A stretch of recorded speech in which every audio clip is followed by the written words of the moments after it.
Week 18 of the fantasy baseball season, and here's a few hitters I looked at off the wire this week. The first hitter, Luis Garcia of the Washington Nationals. So Garcia has been on this list over the last few weeks, and he's hitting the baseball well. Available right now is Garcia in 55% of fantasy leagues. So we know the Nationals, they traded some pieces off at the Major League trade deadline. Garcia, I thought there was a possibility he could have went, but obviously he didn't. And he's having a great year on the season. 12 home runs, 52 RBIs, 39 runs scored, 17 stolen bases, a 287 average, and a 321 on base. But the last month of the season, one of the hottest hitters in all the league. 3 home runs, 12 RBIs, 11 runs scored, 6 stolen bases, a 382 average, and 413 on base. So right now, Garcia batting third or fifth usually in this lineup for the Washington Nationals. He's going to show some underrated pop. He's going to steal bases for this Washington National team.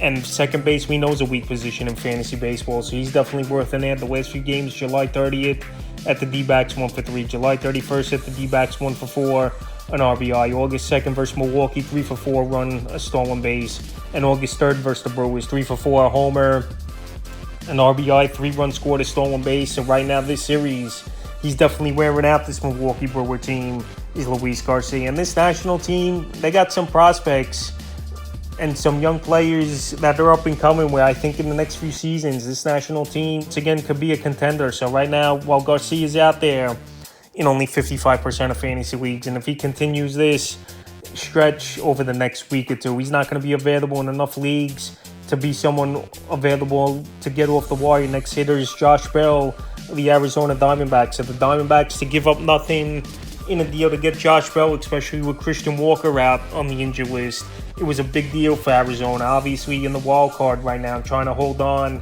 to one of those last spots on the season. 16 home runs, 51 RBIs, 40 runs scored, a 238 average, and a 303 on base percentage. And the last month of the season, the power has returned for Bell. 8 home runs, 16 RBIs, 9 runs scored, 263 average, and a 337 on base. But ever since the All-Star break, 7 home runs, 11 RBIs, 8 runs scored, a 350 average, and a 435 on base. Bell available right now in 61% of fantasy leagues. And the power's been there. Now he's on a team where he's going to get a lot of protection. Over there in Miami, obviously, there wasn't a lot of hitting, but Bell's come in with this Arizona Diamondback team and made an impact right away, batting cleanup as well. July 27th versus Pittsburgh when he was with Miami, 2 for 4, a homer, 3 RBIs. July 28th versus Pittsburgh, 1 for 4. August 2nd in his debut with Pittsburgh with Arizona, 2 for 5, 2 homers, 2 RBIs, 2 runs scored. And August 3rd at Pittsburgh, 0 for 4. So he's going to bring some pop. Is Josh Bell, switch hitter, and he's playing every day now. Obviously with Christian Walker on the injured list, but we'll see when Walker returns what the case is going to be with Bell playing every day. But every deadline, it seems like Bell gets traded and makes an impact for his new team. We saw it a few seasons ago with the Guardians. He got traded there. Then 2 seasons ago, traded to the San Diego Padres. He was big in the playoffs. And now traded to the Diamondbacks. And in his first game with them, hitting 2 home runs. So right now, Bell, he could pay dividends for fantasy owners. And also, he's in a wild card hunt where he's hungry to go out there and play good baseball, where Miami, just nothing was going, and it was a rebuilding team once again. The next hitter, Kobe Mayo of the Baltimore Orioles. I've mentioned Mayo a lot this season on the prospect videos and even on some ad lists where I thought he was going to come up sooner than later, but now finally Mayo's in the major leagues after injury to Jordan Westburg. It popped in this lineup in Baltimore. They made the deals they had to with the deadline, trading for Eloy Jimenez, trading for Zach Eflin, trading for Trevor Rogers, and now the young players are up and they're ready to go for this Baltimore Orioles team. So Kobe Mayo, over 20 home runs, over 60 RBIs, 280 average in the minor leagues, and now getting an everyday opportunity in the bigs in a pennant race, either for a wild card spot or the AL East. And Mayo's got legit power, number 14 prospect coming in to the season, and now he's playing every day for this Baltimore Orioles team, batting 6th or the 8th spot. So the first 2 games for Mayo, August 2nd at Cleveland, 0 for 2 with a run, and August 3rd at Cleveland, 0 for 3. So obviously for some of these players, it's going to take a couple weeks to get their footing under them. And their first stint in the majors always isn't successful as well. But right now, like I said, there's not a lot of pressure on Mayo to come up and be a stud right away, where you got guys like Henderson, Oldie Rutschman, Colton Cowser having a good season, Jackson Holiday, more pressure on him than Kobe Mayo, where he was the number one prospect in all Major League Baseball coming into the season. So I think Mayo batting in the lower half of the lineup, not as much pressure with Jackson Holliday back in the major leagues as well. I think Mayo could help fantasy owners and obviously help this Baltimore Oriole team. So if you need power, average, and some stolen bases, I think that's what Mayo could bring to owners. And he's available right now in 66% of fantasy leagues. Next hitter, Gavin Lux of the Los Angeles Dodgers. So the Dodgers, they've made a couple deals at the deadline, and they're dealing with tons of injuries as well. But Gavin Lux, their former top prospect a few years in the system, he's finally panning out a little bit and filling in with Mookie Betts, who's been out. Freddie Freeman now, he's been out for a week.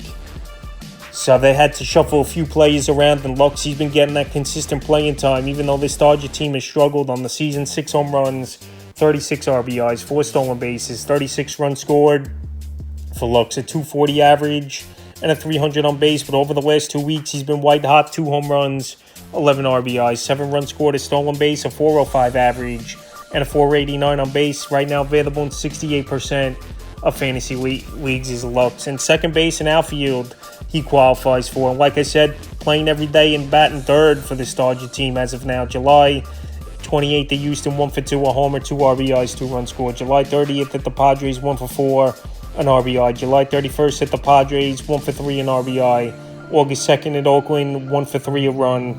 And August 3rd at Oakland, 1 for 4 with 2 RBIs. So Lux playing every day. Second base, I mentioned early in the video, one of the weakest positions in fantasy baseball.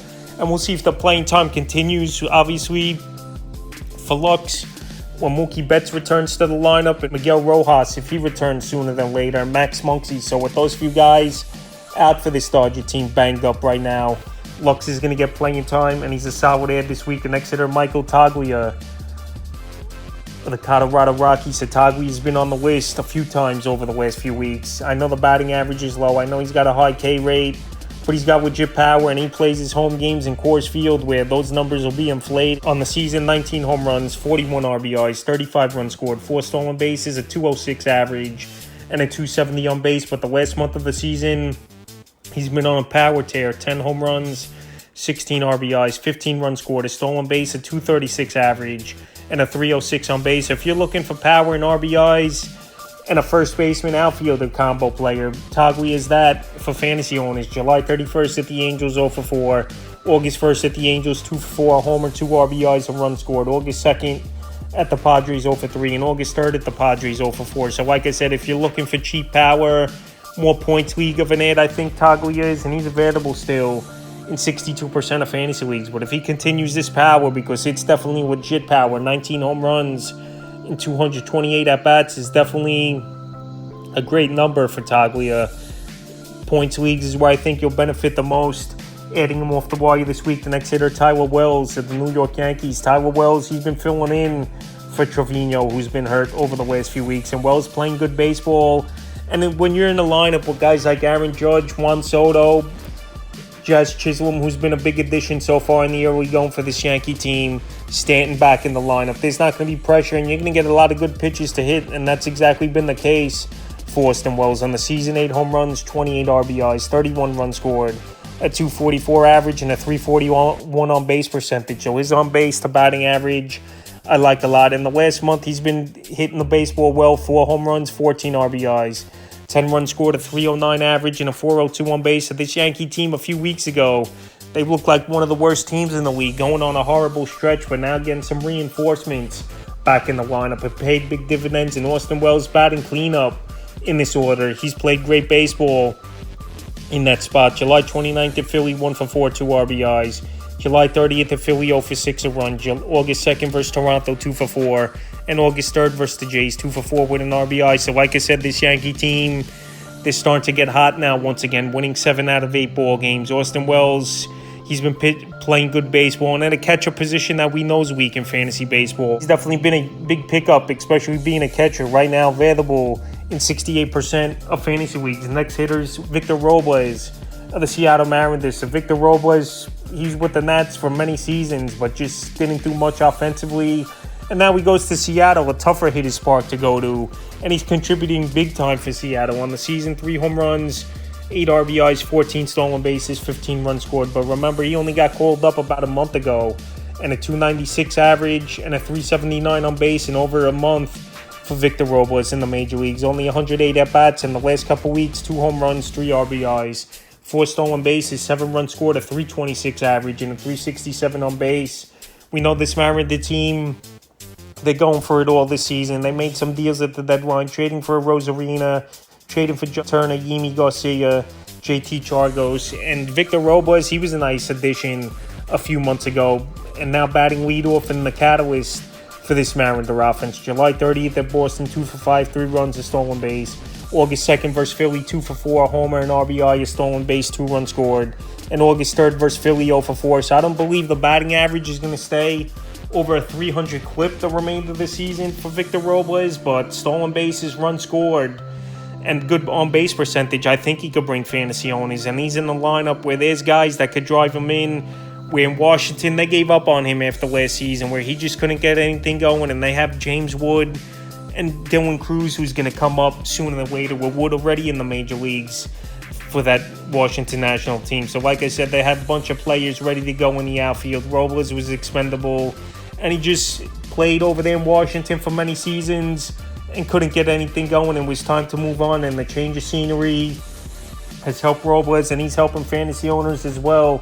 Available in 81% of leagues. Next hitter is Tommy Pham of the St. Louis Cardinals. So every season, it seems like at the deadline, Tommy Pham gets dealt, and once again, it happened this year. Traded to the St. Louis Cardinals in a 3-team deal, and right away, he's playing every day for St. Louis. On the season, 6 home runs, 26 RBIs, 37 runs scored, 6 stolen bases, a 278 average, and a 340 on base. But the last month of the year, 2 home runs, 10 RBIs, 2 stolen bases, 11 runs scored, a 303 average, and a 333 on base. A fan we know mashes left-handed pitching, even though we know he's in his mid-30s. But like I said, every deadline, he's dealt to a contender, and he makes the most of it and helps that team more times than not. Last season, traded to Arizona from the Mets. They went all the way to the World Series, fell short. And Pham now traded to St. Louis, and he's going to bring power and stolen bases and runs scored. He's going to help in, I believe, July 31st versus Texas, 3 for 4, 2 runs, 2 RBIs. August 1st at the Cubs, 2 for 4. August 2nd at the Cubs, 0 for 3, an RBI. And August 3rd at the Cubs, 2 for 4 with a run. So like I said, Pham batting in the second half of the lineup for the St. Louis Cardinal team. He's going to show some power. He mashes left-handed pitching. And he's a gamer, is this guy, Tommy Pham. He's a guy also as well you don't want to mess with. One of the tougher guys in all Major League Baseball. So right now, Pham in a wild card race once again, available in 88% of fantasy leagues, and he's in a good hitting lineup with some good hitting. Paul Goldschmidt, Nolan Arenado, Alec Burleson, Brendan Donovan having a good season, Mason Wynn, and Pham fits in like a glove with this offense, and I believe it was a good trade for St. Louis, and I think it could pay dividends for fantasy owners as well. The next hitter, Orlando Arcia of the Atlanta Braves. Orlando Arcia, it's been an up and down season for him. Available in 88% of fantasy leagues. Batting average is down, but the power numbers and RBI numbers are pretty much on par like they were last season. On the year, 11 home runs, 33 RBIs, 32 runs scored, a 227 average, and a 271 on base. So this Atlanta Brave team is starting to wake up a little bit ever since the All-Star break. I know they lost one to the Marlins, but before that, this Brave team has kicked it into gear.